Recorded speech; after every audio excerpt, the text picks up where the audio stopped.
Let's say we want to use a reflective device such as the EMX IRB-RET. The 936 and 1050 boards can both be used with 300 Hertz pulse output monitoring devices, and these can be used instead of or even in addition to the BlueBUS photo eyes.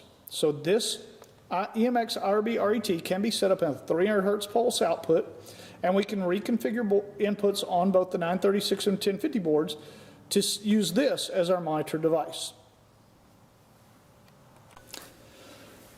So to connect an EMX IRB-RET to a 936 or 1050 board, the first thing we have to do is configure this unit properly. The first thing that has to happen is our program switches here. Program switch number 1 has to be on. 2, 3, and 4 need to be in the down or off position. Then there are 4 jumpers in this unit. All 4 of the jumpers, there's a jumper here, and there's 2 more jumpers underneath this upper circuit board here. All 4 of these jumpers need to be on the left hand and center pin. So the 2 jumpers behind this board are actually configured this way from the factory, but this jumper here and this jumper here, if you see, we can actually remove this jumper, and there's 3 pins there. We need to make sure that this jumper is on the left hand pin and the center pin on both this jumper and here. Then it's going to be a 4-wire connection. We are not using the relay output of this photo eye. We are using the pulse output and the VRX terminals. So the 2 terminals marked VRX are going to be our power and ground. As you can see here, we have a black wire to one side of the VRX, a red wire to the other side, and then we have a blue and white wires to our VRX terminals. So this is the proper configuration for an EMX IRB-RET to either a 936 or a 1050 board to use this device as a 300 Hertz pulse monitor device. Again, program switch number 1 on, 2, 3, and 4 off. All 4 of our jumpers on the left-hand pin and the center pin. And then 4-wire connection, 2 wires to VRX, and the 2 wires to the pulse output terminals. We are not using the relay.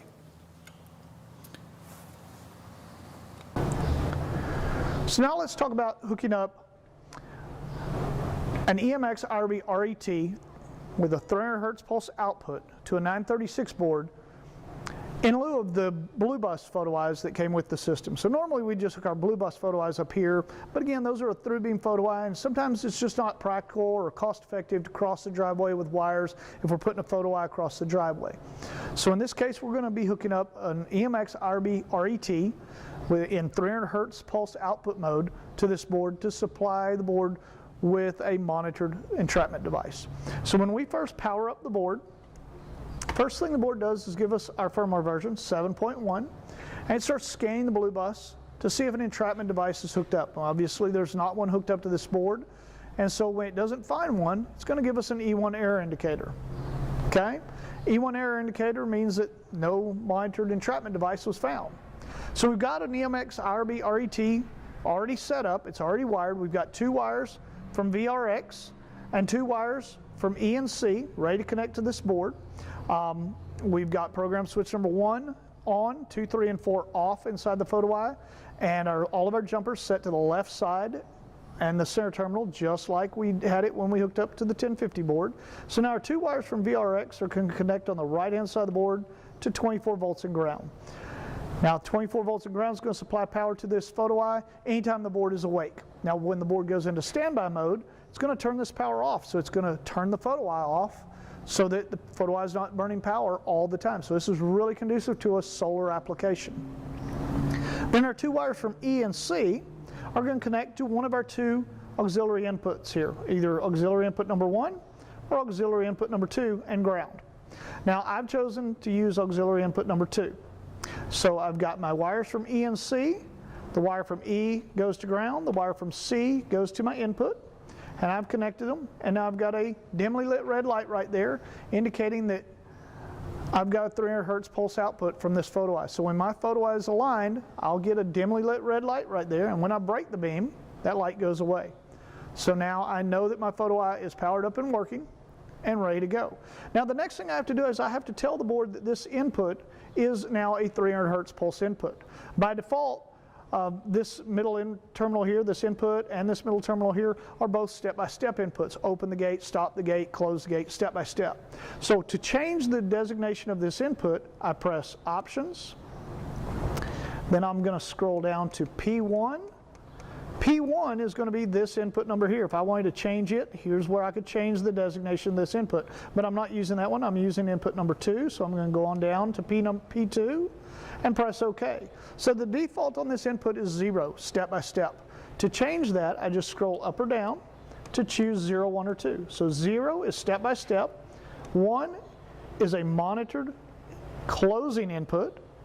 2 is a monitored opening input. So I'm going to change it to 1 and press OK. All right, so that's how I set input number 2 to a monitored input now. So now if I power the board back down and power it back up, it's once again going to scan the BlueBUS. When it doesn't see anything there, it's going to look for P1 or P2 to see if one of those is a monitored input. Now, if it gives me an E1 error, all I have to do is press and release the Learn button again, and it'll rescan that BlueBUS again. But in this case, you see that it found that monitor device, and now it says LR. LR is blinking, meaning that I'm ready to begin learning. So now I'm going to press and hold open. I'll be able to open my gate, and press and hold close. It's going to close my gate. And I've got my limits already adjusted. I'm going to go ahead and press and hold the Learn button until LR goes solid. About 5 seconds. And once LR is solid and my motor's wired properly, my limits are set, my monitor entrapment device is working as we see it is. Now I'm ready to learn. I'm going to press OK and let the board begin learning. It's going to do a short opening cycle, and it's going to give me an E2 error message. The reason it gave me an E2 error message on this board is because I don't have a gate connected to this motor, and the board isn't seeing enough load on the motor for it to actually think that there's a motor connected. So I'm going to just load this motor a little bit this time. So we're going to relearn it. Press and hold the Learn button.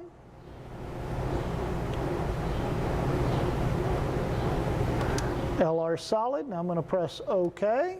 Now I'm going to load this motor a little bit. And now you see it open just a little bit. Now it's closing. So anytime you get an E2 error indicator, could just mean that your motor isn't connected to the gate, and it's just the motor amperage isn't high enough for the board to see that. Rarely happens. My test unit here, there's no load on these motors, so it sometimes occurs. Again, just put a little more load on the motor and it won't do that. You'll just relearn it. We'll be ready to go. So the gate closed all the way, found the limit, now it's opening all the way. Once it gets to the fully open position, again it's learning in slow speed, learning how many motors are connected, what kind of motors. Now it's going to close, and you'll see as it's closing it's counting down from 100 down to 0. Once it gets to 0, we're learned. And gate closed, CL. So now if I press and release the open button, the gate's going to begin opening. Again, my 300 hertz pulse input right there. You see if I break the beam as it's opening, nothing happens because I've set this as a closing monitored input. So when the gate gets open, it says gate open. Okay, I'm going to go ahead and turn on our timer to close real quick. Auto close is currently set for 0. I'm going to change that to 5 seconds. So now if I hit the open button again, you'll see it starts counting down. If I break the photo beam, the timer close goes back to 5. So each time I break the photo beam, you see my light is going off right here, my monitored input. And it's resetting that timer to close back to 5 seconds. I'm going to go ahead and let it count down and close automatically. It's now closing. If I break that beam, the gate stops and reopens. And it's that easy to connect a 300 hertz pulse output EMX IRB-RET to the 936 board.